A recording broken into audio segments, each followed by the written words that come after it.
पोरींच्या शाळेच्या फक्त 10 दिवस सुट्ट्या आहेत म्हणून या इथं आल्या होत्या आणि या आर्मीवाल्या ताई फायनली माझ्या रायाला भेटायला आल्या. दादांची आर्मीमध्ये ड्युटी असल्यामुळे त्यांना हैदराबादला राहावं लागतं. मग तिथे हैदराबादवरनं त्या येऊ शकत नव्हत्या म्हणून त्यांना सारखं वाटायचं आणि त्या सारख्या मला फोन करायच्या. म्हणून फायनली आज आल्या तर त्या खूप हॅपी होत्या आणि मी पण. जेव्हा त्या इथे होत्या आम्ही सगळ्या मैत्रिणी मिळून खूप टाईम स्पेंड केला होता. म्हणून आम्ही सतत एकमेकींना मिस करत असतो. फोनवर तर कॉन्टॅक्ट होत असतो पण प्रत्यक्षात भेटणं आणि ही खूप मोठी गोष्ट आहे. आणि आल्या तर आल्या माझ्यासाठी इतकं काय काय घेऊन आल्या होत्या आणि घरी बनवलेलं स्वतःच्या हाताने त्याने तूप आणलं होतं माझ्यासाठी आणि रायासाठी तर खूप गोष्टी आणल्याच होत्या. आणि शिवाय बाळंतिडा किंवा बाळंतीणबाईंसाठी काय आणतात ते खारीक खोबरं त्यासुद्धा सगळं घेऊन आल्या होत्या.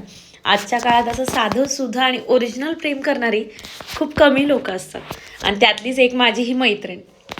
खरंच अशी माणसं आपल्या आयुष्यात येणं म्हणजे ब्लेसिंग्सच असतं आणि माझ्या मैत्रिणी सगळ्याच खूप भारी आहेत आणि मला त्यामुळे असं वाटतं की मी त्या बाबतीत खूप लक्की आहे. म्हणून तर म्हणतात ना, मैत्री तर सगळेच करतात पण चांगल्या मैत्रिणी हा नशिबाचाच एक भाग आहे आणि त्यात माझं नशीब एकदम भारी आहे कारण माझ्या मैत्रिणी एकदम भारी आहेत.